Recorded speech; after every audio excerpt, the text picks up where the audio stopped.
প্রিয় নবীজির মনোভাব বুঝতে পারলেন। নবীজির মনের কষ্ট পৃথিবীর কেউ যদি না জানে, একজন কিন্তু জানেন, ঠিক কি না? আল্লাহ পাক রব্বুল আলামিন নবীজির মনের অবস্থা বুঝতে পারলেন। মুহূর্তের মধ্যে জিব্রাইলকে পাঠায় দিলেন। জিব্রাইল চলে আসলো আমার নবীজির কাছে, আয়াতে কারিমা নাজিল করলেন, ওয়াত্তাকু ইয়াওমান তুরজাউনা ফীহি ইলাল্লাহ। আয়াতে কারিমা নাজিল হয়ে গেছে। আল্লাহ পাক রব্বুল আলামিন যদি কোনো আয়াতের একটু অংশ বিশেষ নাজিল করতো নবীজির কাছে, নবীজি নিজের কাছে রাখতেন না, মুহূর্তের মধ্যে সাহাবায়ে কেরামদের মাঝে সেগুলো ছড়াই দিতেন, বলে দিতেন। আর সাহাবীদেরকে বলতেন, তোমাদের সামনে যাকে পাইবা এই আয়াতের সংবাদ তোমরা শুনিয়ে দাও। বাল্লিগু আন্নি ওয়ালাউ আয়াত, আমার পক্ষ থেকে যদি একটা আয়াত হয় মানুষের দ্বারে পৌঁছে দাও। গোপন রাখার কোনো সুযোগ নাই, একটু পরে বলবেন এটার কোনো সুযোগ নাই। নবীজির কাছে আয়াতে কারিমা নাজিল হলো, নাজিল হতে দেরি আল্লাহর নবী বললেন, ও সাহাবীরা তোমরা মসজিদুন নববীর ভিতর থেকে বের হও, আর যাকে পাও তাকে আয়াতের সংবাদ শুনিয়ে দাও। আল্লাহকে ভয় করো সেই দিনটাকে, যেদিনে আল্লাহর সামনে দ্বন্দ্বায়মান হতে হবে। তোমরা যা উপার্জন করেছো আল্লাহ তোমাদের সবগুলো দিয়ে দিবেন, এক বিন্দু জুলুম করবেন না। এটা হলো আয়াতের সরল অনুবাদ। আয়াতে কারিমা নিয়ে সাহাবায়ে কেরাম মসজিদুন নববীর ভিতর থেকে বের হইলেন, যাকে পায় তাকে আয়াতের সংবাদ শোনায় দেয়। আলী রাদিয়াল্লাহু তাআলা আনহু মদিনার শহর ছেড়ে বের হইলেন, পল্লীর ভিতর ঢুকলেন। পল্লীর ভিতর ঢুকতে না ঢুকতে হযরত ওমর রাদিয়াল্লাহু তাআলা আনহুর সঙ্গে দেখা। আয়াতে কারিমা যখন নাজিল হয় তখন হযরত ওমর ছিলেন না ওই বৈঠকে। আলী সালাম দিলেন ওমরকে।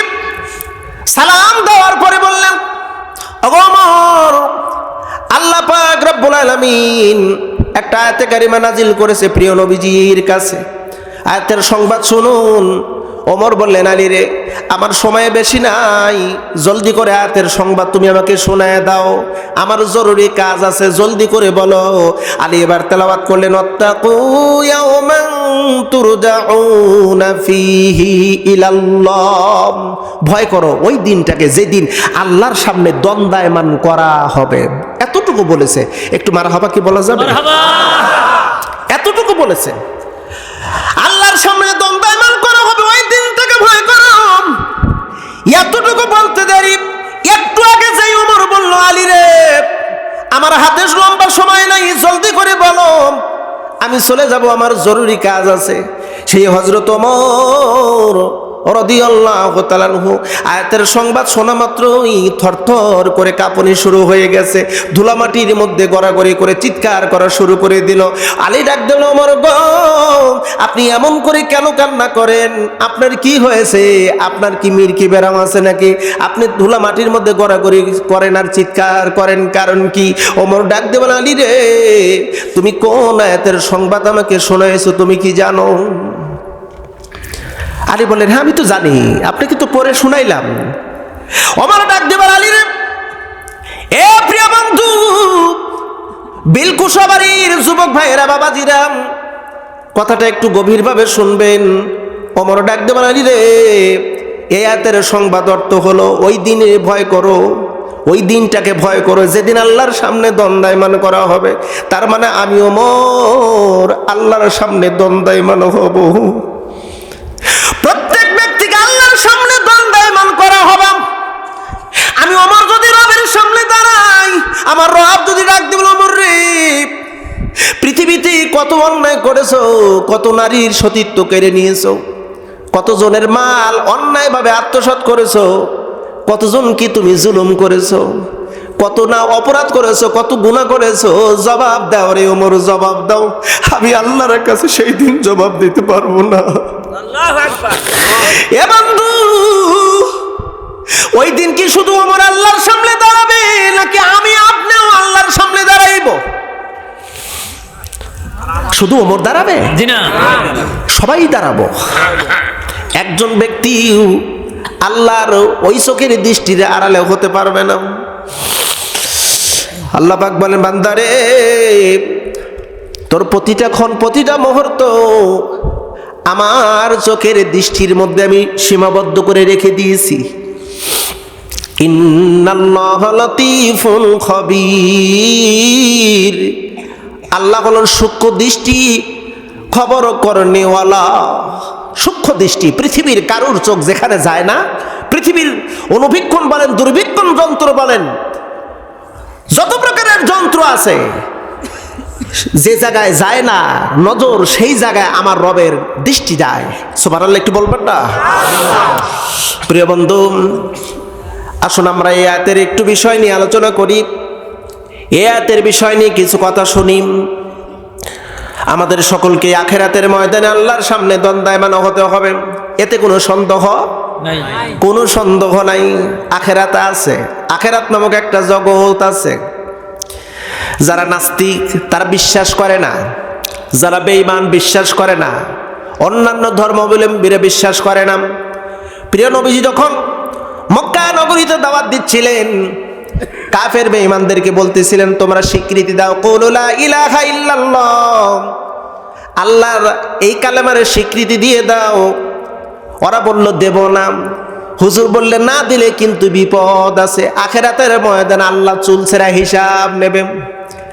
তখন ওরা বলে হাসে আর বলে, রাসূলুল্লাহর সামনে হাস্যকর কৌতুক করে আর বলে, মুহাম্মদ বিন আব্দুল্লাহ তুমি পাগল হয়ে গেছো, আখিরাত বলতে কোনো কিচ্ছুই না, মানুষ জন্মেছে মৃত্যু হয়ে যাবে আর কিচ্ছু হবে না, মরা মানুষ পচে যাবে, গলে যাবে, হাড় হাড্ডি মাটির সাথে মিশে যাবে, এরপরে হিন্দুরা মানুষ পুরায় সারখার করে দিবে, কোনো অস্তিত্ব নাই। এই মানুষগুলো কেমনে জীবিত করবে? মুহাম্মদ বিন আব্দুল্লাহ তুমি পাগল হয়ে গেছো। আল্লাহর নবী কাফেরদেরকে যুক্তি শোনায় দেয়, হালাতা আলাল ইনসানি হিনুম মিনাদ দাহরি লাম ইয়াকুন শাইয়্যাম মাযকুরা। ও নবী আপনি বলুন ওই কাফেরদেরকে যারা বলে আখিরাত বলতে কোনো কিছুই নাই, মাটির সাথে লাশ যদি মরে পচে গলে যায়, মিশে যায়, কেমনে তৈরি করবে? আপনি বলুন হাল আতা আলাল ইনসান, মানুষের জীবনে কি এমন একটা সময় ছিল না যেই সময় ওই মানুষের কোনো অস্তিত্ব ছিল না? বলতে পারেন আমার আপনার কোনো অস্তিত্ব ছিল? কোনো কিছুই ছিল না। না ছিল তার আকার আকৃতি, না ছিল তার বংশ পরিচয়, না ছিল তার নাম। আমি সেখান থেকে আমি মানুষ বানিয়েছি। আল্লাহ পাক রব্বুল আলামিন বলেন, ও নবী কাফেরদেরকে বলুন অস্তিত্ববিহীন থেকে অস্তিত্ব পরিণত যেই রব করতে পারে, ওই রব আবার পুনরায় মানুষ মারা গেলে সেখান থেকেও জীবিত করতে পারে। আল্লাহ তারপর রাসূলকে বলেন, নবী আপনি বলুন আমি মানুষগুলো কি কেমনে বানাইলাম? লাকাদ খালাকনাল ইনসানা মিন সুলালাতিন মিন তিন। আল্লাহু আকবার। আল্লাহ বলেন আমি মানুষকে বানাইছি মাটির নির্যাস থেকে, একদম নির্যাস, মূল উপাদান নাম। আল্লাহ প্রথমে বললেন মানুষ বানাইলাম আমি মাটির নির্যাস থেকে। প্রশ্ন যদি করা হয় মাবুদ আপনি কাকে মাটির নির্যাস থেকে বানাইলেন? আল্লাহ জবাব দেয়, ও নবী বলে দিন খলাকা আদাম মিন তুরাব। সিল্লা বলা যাবে একটু আল্লাহু আকবার। আমি মাটি থেকে বানাইছি নবী আদমকে, মাটি থেকে বানাইছি। মাটির একটা বডি করা হলো, টেক্সচার করা হলো, ওর ভিতরে আমি একটা রুহু ঢুকাই দিলাম, মানুষ হয়ে গেল। সিল্লা কোন একটু আল্লাহু আকবার। আল্লাহর সৃষ্টি করেছেন আল্লাহ, খলাকাল ইনসান। মানুষ যদি একটাবার আল্লাহর সৃষ্টি এই মানুষটাকে নিয়ে যদি চিন্তা করত, এই মানুষের মস্তিষ্ক অটোমেটিক আমার রবের কুদরতি পায়ে সিজদায় চলে যাইত। কিন্তু একটাবার তো চিন্তা করি নাই আল্লাহ কিভাবে বানাইলো আমাদেরকে। প্রিয় ভাইজান, প্রত্যেকটা কথার জবাব আছে। নাস্তিকেরা বলতো আল্লাহ বলতে কিছুই নাই, স্রষ্টা বলতে কিছুই না, এগুলো সব আপনা আপনি হয়েছে। নাস্তিকদের কথার এক কথার জবাব ওদের জবাব আছে। যদি বলা যায় ভাই একটা বাস, একটা কোর্স গাড়ি, একটা ট্রেন, একটা নৌকা, এখানে কোনো ড্রাইভার লাগে না, আপনা আপনি চলে। ওরা বলে পাগল হয়েছে নাকি? জাফর বিন জাফর সাদিক যিনি হলেন ইমাম আবু হানিফা। ইমাম আবু হানিফার নাম ছিল নোমান। ইমাম আবু হানিফার নাম কিন্তু নোমান। এই নোমান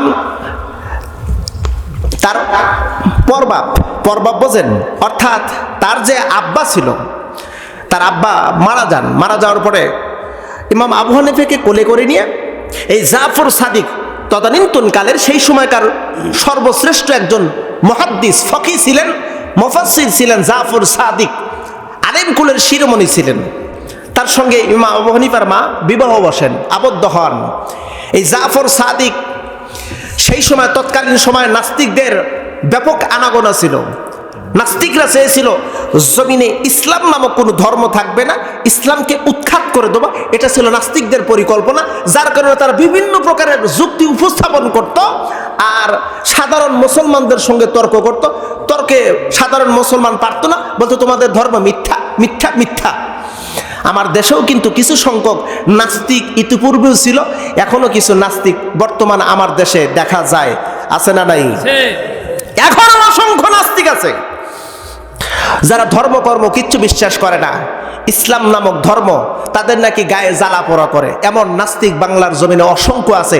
ইতিপূর্বে ছিল, 5ই আগস্টে অনেকগুলো বিদায় হয়ে গেছে, পলাতক আছে। আবার কিছু নাস্তিক একটু মাথা উঁচু করে দাঁড়ানোর চেষ্টা করতেছে। ওরা বলে আমাদের ভিতরে কোনো শরিয়া, কোনো আইন নাই। যে ব্যক্তি বলে আমাদের দলের ভিতর কোনো শরিয়া আইন নাই, আপনি তাকে কি মুসলিম বলতে পারেন? অনেকে চুপচাপ করে আছেন, মনে হয় বলবেন, জোরে বলুন। যে বলে আমার দলের মধ্যে শরিয়া কোনো, ইসলামী শরিয়া কোনো আইন নাই, ওই ব্যক্তি যে বলল আমার মনের বিশ্বাস, ওই ব্যক্তিটি আর মুমিন না, ও নাস্তিক হয়ে গেছে। মৌলবাদীরা কোনোদিন ক্ষমতায় আসতে পারেনি, আসতেও পারবে না। বাংলাদেশের জনগণ শুধু আমাদেরকে আর ওনাদেরকে ক্ষমতায় এনেছে, মৌলবাদীরা কোনোদিন ক্ষমতায় আসতে পারবে না। আরে বোকা, ৭১-এর পর থেকে এই দেশটাকে যেভাবে ভারতের আগ্রাসন গ্রাস করে রেখেছিল, ইসলামী মনোভাবা মানুষগুলো, বাংলাদেশের ৯২% মুসলমান, কিন্তু মুসলমানের ব্রেনের ভিতরে ওয়াশ করে দিয়েছিল রাজনীতি একটা জিনিস আর ধর্মীয় একটা বিষয়, এটা আলাদা জিনিস। রাজনীতি আর ধর্মীয় নীতি দুইটা আলাদা আলাদা জিনিস, এটা প্রত্যেকটা মুসলমানের ব্রেনের ভিতর ঢুকায় ব্রেন ওয়াশ করেছিল বিজাতিরা, ওই ভারতের উত্তরসূরিরা, রাশিয়ার দালালেরা, আমেরিকার দালালেরা। যার কারণে বাংলার মুসলমান বোঝে, এখন বোঝে রাজনীতি একটা আলাদা আর ধর্মীয় নীতি একটা আলাদা। প্রিয় ভাইরা, কথাটা একটু ভালো করে শুনবেন, বুঝবেন, কথাগুলো বোঝার চেষ্টা করবেন। আমি কিন্তু অযুক্তি কথা আমি কখনো বলিনি, বলার চেষ্টাও করি না। মসজিদের ইমাম সাহেবকে বলা হতো, ইমাম সাহেব আপনি রাজনৈতিক কোনো কথা বলবেন না। মাদ্রাসার হুজুরদেরকে বলা হতো, হুজুররা মাদ্রাসা নিয়ে পড়ে থাকবেন। খানকার পীর সাহেবদেরকে বলা হতো, পীর সাহেব খানকা নিয়ে পড়ে থাকবেন। যারা মাদ্রাসা নিয়েছেন মাদ্রাসায় নিয়ে থাকেন, রাজনীতিতে আসেন না।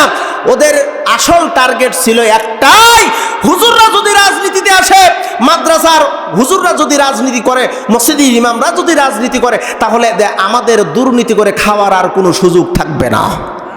যার কারণে ওরা ফতুয়া দিত, এটা আমরা ভালো করেই জানি কেন এই সমস্ত ফতুয়া দিয়েছে। দীর্ঘ 15.5 বছরে যাওয়ার লুটপাট করে নিয়ে গেছে, এটা আমরা বুঝতে পেরেছি। ইমাম সাহেব যদি ইউনিয়ন পরিষদের যদি মেম্বার অথবা চেয়ারম্যান যদি হতো, তাহলে ইমাম সাহেব তো দুর্নীতি করবে না। ইমাম সাহেব যদি এমপি হতো, দুর্নীতি তো করতে পারতো না। এখন ওই যে দাঁড়ায় ডিএসির মতন যারা পেশাব করে, এরা তো যখন মন্ত্রী এমপি হবে, ওরা তো দুর্নীতি করবে। এটাই তো স্বাভাবিক, এটাই স্বাভাবিক। আপনি ইমামদেরকে, আপনার ইমাম, আপনাদের এই যে কুশাবাড়ি মসজিদের ইমাম সাহেব কিন্তু একটু পরীক্ষা করেন না? তার কাছে আমানত রাখেন কিছু টাকা, তার কাছে আমানত রাখলেই বোঝা যাবে যে ইমামরা কতটুকু দায়িত্ববান, কতটুকু দায়িত্বশীল, কতটুকু আমানতদার। তবে একটা কথা শুনে রাখেন, আমরা আভাস পাচ্ছি, আপনারা যদি মনের ভিতরে একটু স্থান দেন, আগামীর বাংলা কোরআনের বাংলা হবে, আগামীর সংসদ ভবন